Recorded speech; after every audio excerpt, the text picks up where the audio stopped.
Jadi selain iman, Islam dan ihsan ya. Sini mungkin di next slide-nya yang jadi bagian yang melengkapi iman, Islam dan ihsan. Karena kadang-kala secara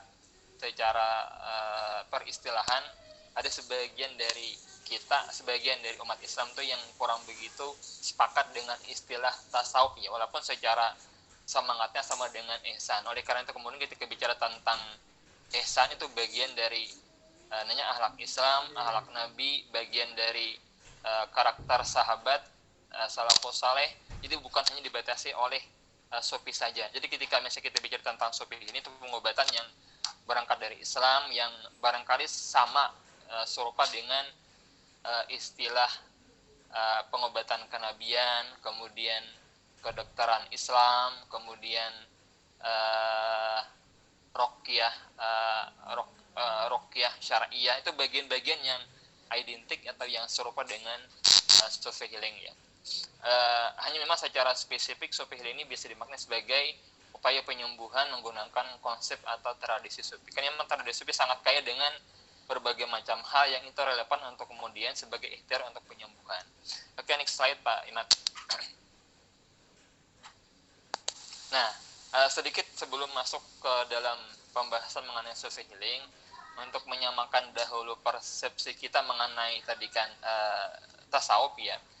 Ada dua macam biasa pembagian tasawuf. Ada tasawuf yang disebut dengan istilah tasawuf nazari dan tasawuf praktis atau amali.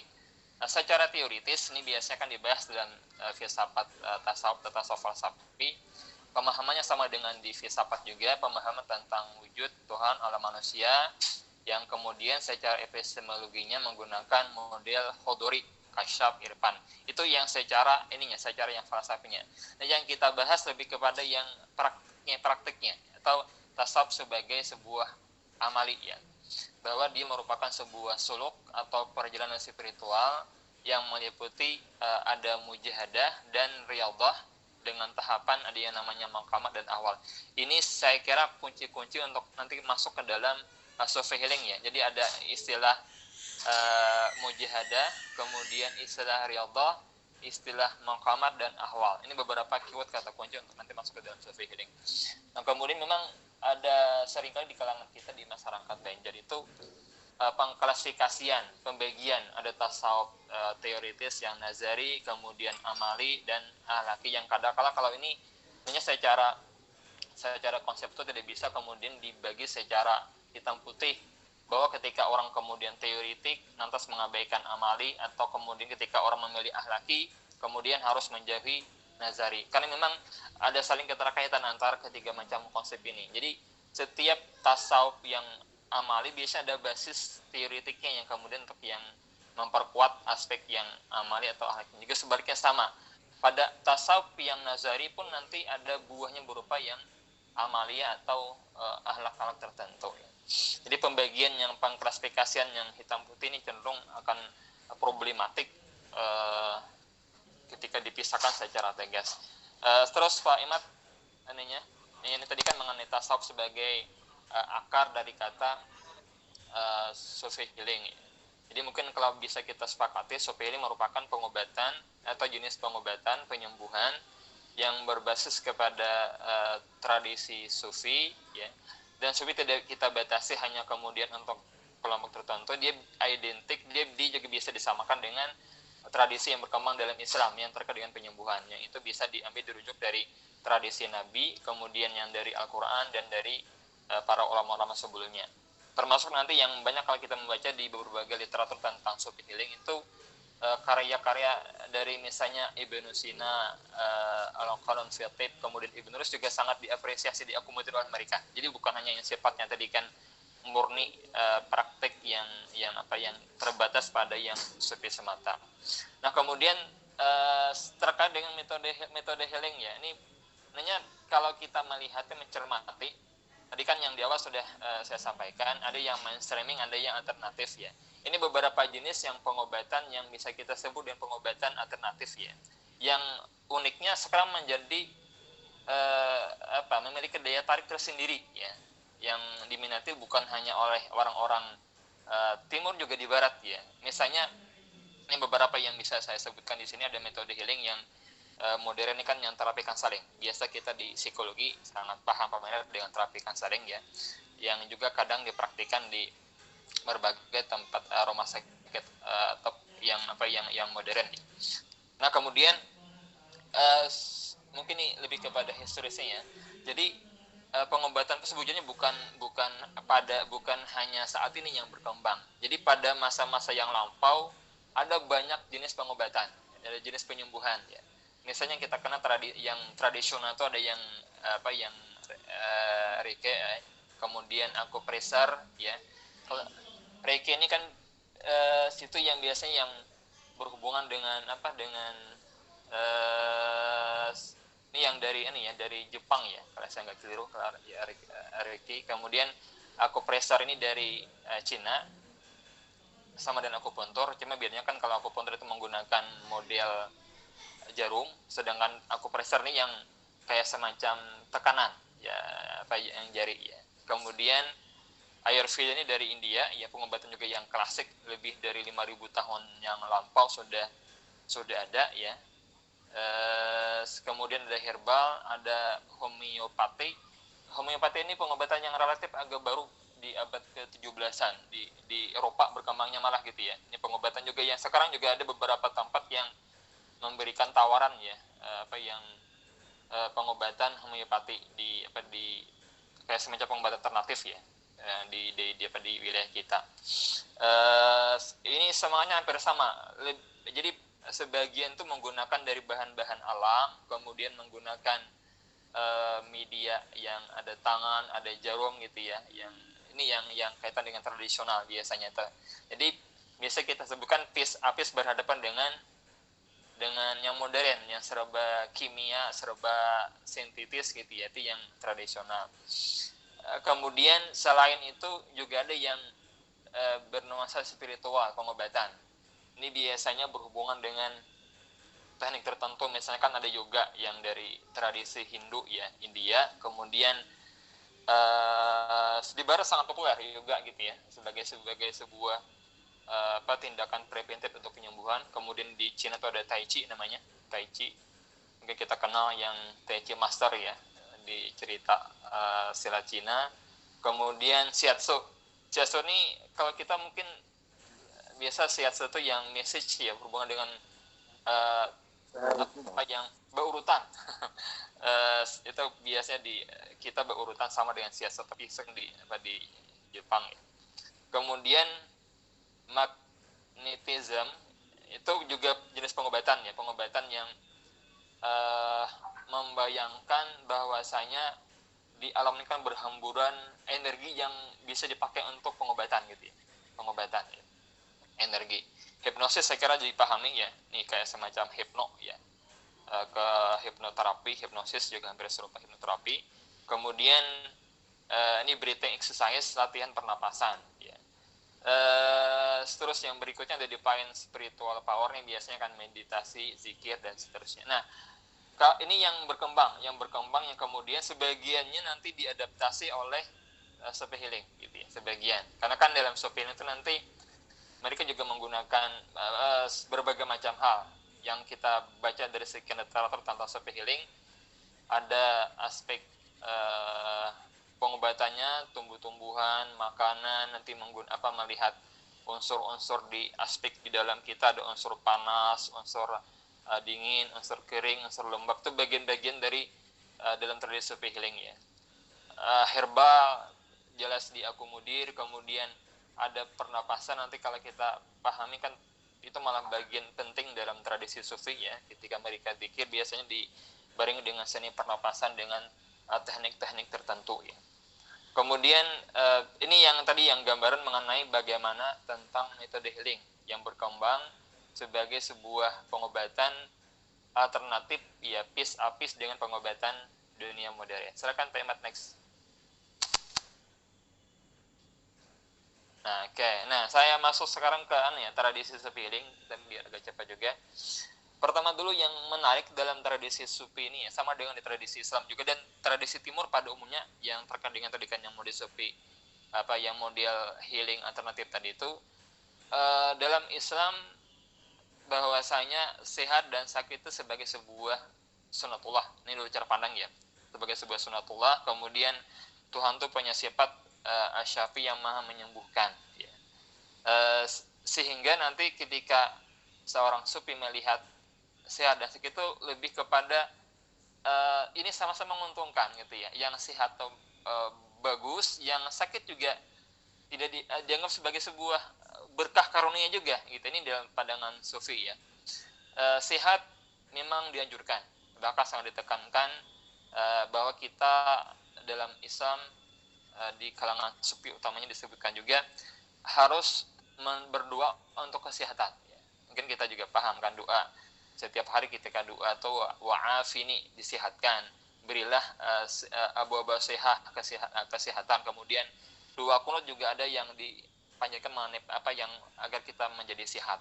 Jadi itu bagian dari yang penting untuk diminta kepada Tuhan kesehatan.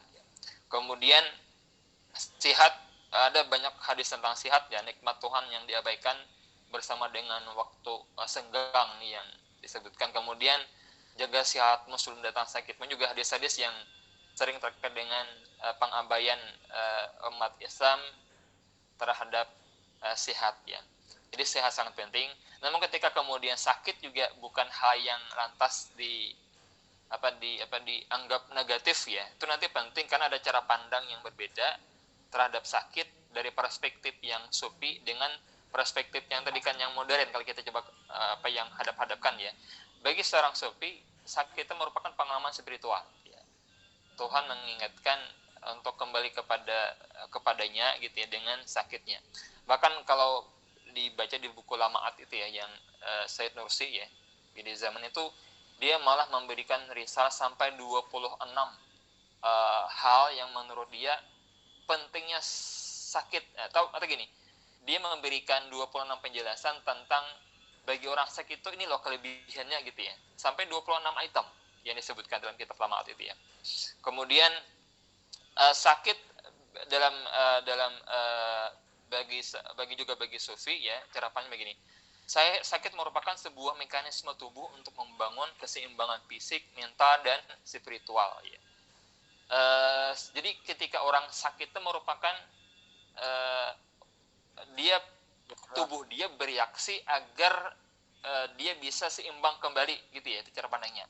Sehingga ketika misalnya orang yang sedang sakit panas ya, nah panas itu bagian dari upaya penyembuhan dia, upaya penyembuhan yang dilakukan oleh tubuh dia agar bisa menjadi sehat ya. Kemudian, nah ini kan nanti berbeda dengan pengobatan tadi kan modern ya. Kalau pengobatan barat modern, yang berarti kalau panas itu harus dihentikan panasnya ya. Kalau yang ini enggak, panas itu bagian yang harus diterima, itu bagian dari mekanisme tubuh kita, dan tubuh kita sudah punya kayak semacam dia punya mekanisme tersendiri untuk menyembuhkan dirinya ya. Yaitu yang jadi itu bagian yang yang lumrah agar bisa bagian dari mekanisme di tubuh kita sendiri. Mekanik Spinat. Nah, ini yang terkait dengan cara pandang terhadap sehat dan sakit. Berikutnya, slide berikutnya Pak Ahmad. Ini yang pertama yang saya agak langsung nih karena kita bulan puasa, makanan yang dibicarakan ya. Sebelum slide sebelumnya. Oke. Nah, ini yang penting, walaupun nanti nanya kalau kita bicara makanan untuk yang dibahas oleh para sufi itu bukan hal yang mendasar, karena bagi seorang sufi itu kan yang penting bukan makan tapi laparnya malah gitu ya. Itu biasanya kalau yang bicara tentang bagaimana para sufi untuk menjalani suluk mereka, spiritual mereka itu biasa dengan lapar bukan dengan makanan. Tetapi juga bagi sufi ada perhatian tersendiri mengenai makanan ya. Misalnya begini, ada hadis yang sering dikutip juga bahwa perut adalah rumah penyakit. Pengaturan makanan itu menjadi penting untuk kemudian bisa sebagai obat untuk penyembuhan. Ini untuk yang preventifnya.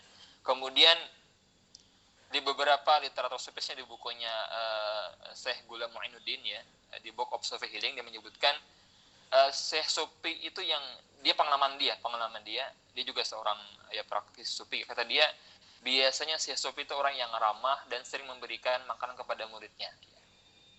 Ini bukan hanya karena mereka lapar, tapi karena bagi seorang sufi itu yang namanya makanan itu penting untuk proses tahapan perjalanan spiritual ya.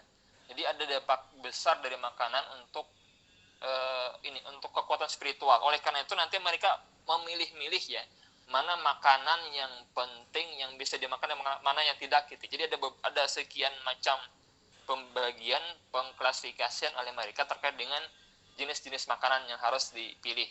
Sebagai contoh sini, sayur-sayuran, buah-buahan yang muda, kata di beberapa nih ya, di buku Sofi disebutkan itu punya kualitas penyembuhan, sedangkan yang tua itu cenderung menimbulkan penyakit. Nah, ini kan bagian dari ininya, dari teori yang mereka pergunakan. Kemudian juga nih Malik, kata yang di beberapa nih yang kata para Sufi sendiri, belilah bawang dan kentang tempatan lokal, jangan mengambil dari tempat yang jauh, pun jauh hanya sehari perjalanan ya.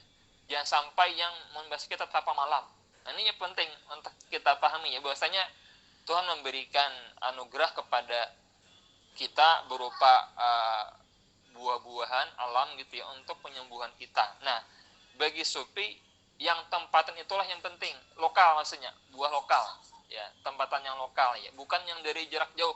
Karena kan kita ada tren ya, buahan-buahan impor dari Cina, dari Amerika. Nah, ini kan bagi Sufi itu dihindari, karena yang sesuai itu adalah yang tempatan. Bahkan untuk barang yang sama pun mereka juga mengatakan bawang yang dari, mungkin karena dahulu kan bawang itu sangat sangat organ ya, bawang yang dari tempat yang jauh itu tidak bagus untuk kemudian dipergunakan pada tempat yang berbeda gitu ya, kawasan yang berbeda. Ini yang beberapa prinsip sebagai contoh pentingnya perhatian terhadap masalah makanan karena berhubungan dengan tadi kan spiritualitas. Oke, next Pak Imad, yang berikutnya. Nah, ini yang beberapa yang agak detail yang terkait dengan Sufi. Kata mereka perlu ada persiapan. Jadi sebelum kita makan ada persiapan dahulu ya, persiapan secara psikologis ya, kita untuk kemudian bisa sebelum kita makan atau persiapan pramakan ya. Misalnya adanya rempah-rempah. Jadi bau-bauan yang muncul dari rempah-rempah makanan itu nanti akan memberikan pengaruh kepada tubuh kita biar kita siap untuk makan. Kemudian nanti kan ada lagi yang hadis Nabi yang makan garam sebelum makan, itu bagian dari untuk menyiapkan alat pencernaan kita untuk makan. Jadi ada persiapan lebih dulu, tidak langsung kemudian makan. Jadi ada takayut yang di dalam tubuh kita ya. Kemudian jelas ini yang halal dan taib ini kan berhubungan dengan spiritualitas ya. Jadi menghindari makan makanan yang haram ya. Kemudian makan yang seimbang, tidak berlebihan.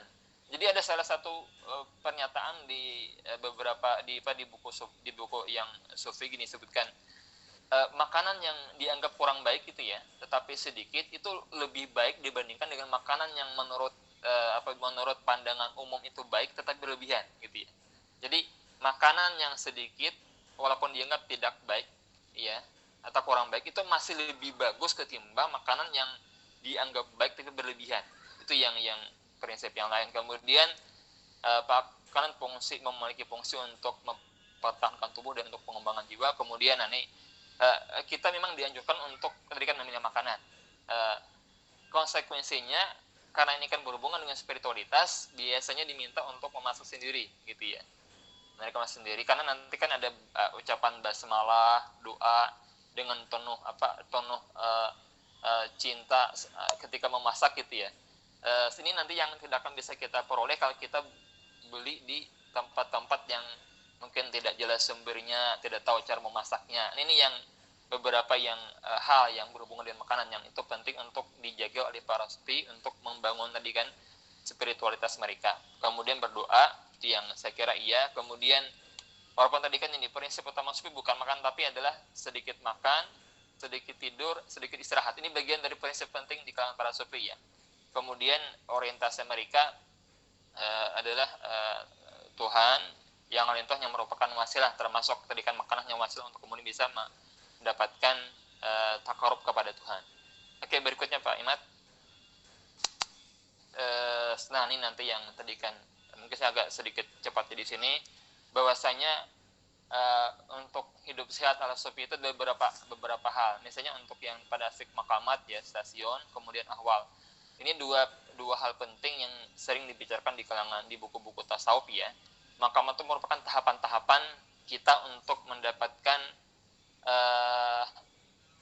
takarub kepada Tuhan, mendekati Tuhan ya.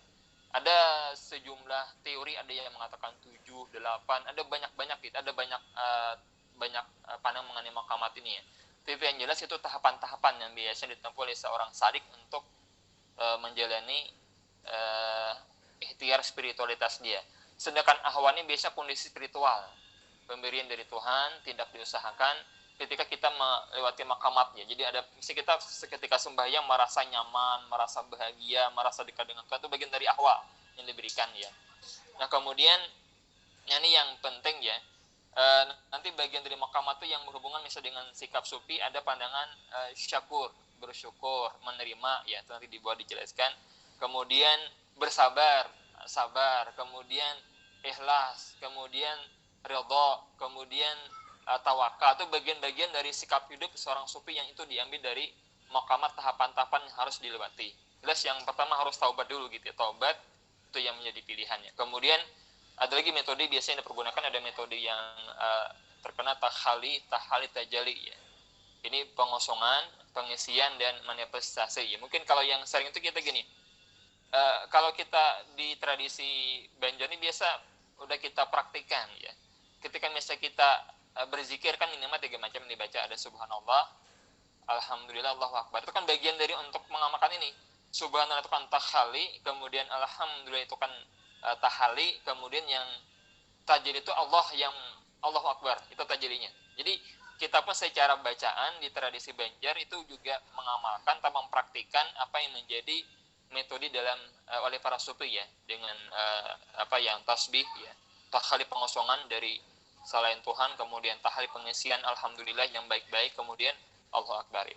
Terus yang berhubungan langsung dengan hidup sehat, jelas itu yang ada yang sikap syakur ya, bersyukur ya atas karunia nikmat dari Tuhan, kemudian bersabar atas segala musibah yang memang ini bagian dari kata Nabi kan keberuntungan bagi umat Islam gitu ya, ketika mereka diberikan nikmat mereka bersyukur, diberikan musibah mereka bersabar, itu bagian dari apa yang juga di makamat ya. Kemudian ikhlas atas segala kondisi yang ada. Terus yang lain ada yang namanya positive thinking ya, ini pikiran positif ya.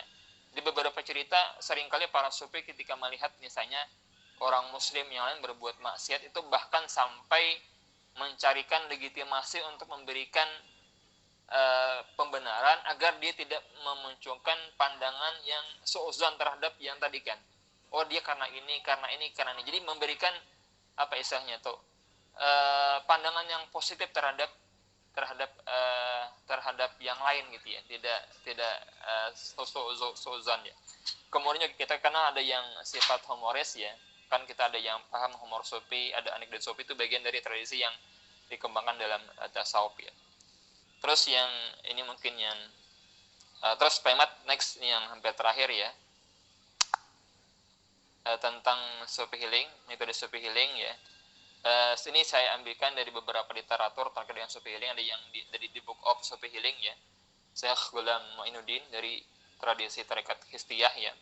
Kata dia ada puasa, tadi kan yang selain makanan tadi ada puasa ya, kemudian salat, doa, Al-Quran dan zikir. Ini penjelasannya panjang nanti kalau dijelaskan ya, tentang puasa, salat, doa dan Quran dan zikir. Kemudian juga dari psikoterapi sofistik ya, ada konsentrasi meditasi, doa, zikir, kesadaran, kemudian keawasan, keseimbangan, terus visualisasi dan ekspresi diri kreatif ya. Kalau paham syukur itu yang ini yang salah satu profesor yang sufi healing dari Semarang tadi menyebutkan, ada zikir, doa, salat, salawat dan mendengarkan musik. Karena kan di tasawuf itu mereka sangat apresiasi terhadap musik ya. Bahkan ada tarikat namanya tarikat Maulawiyah dari Rumi, itu salah satu bentuk praktik itu dengan menari ya. Namanya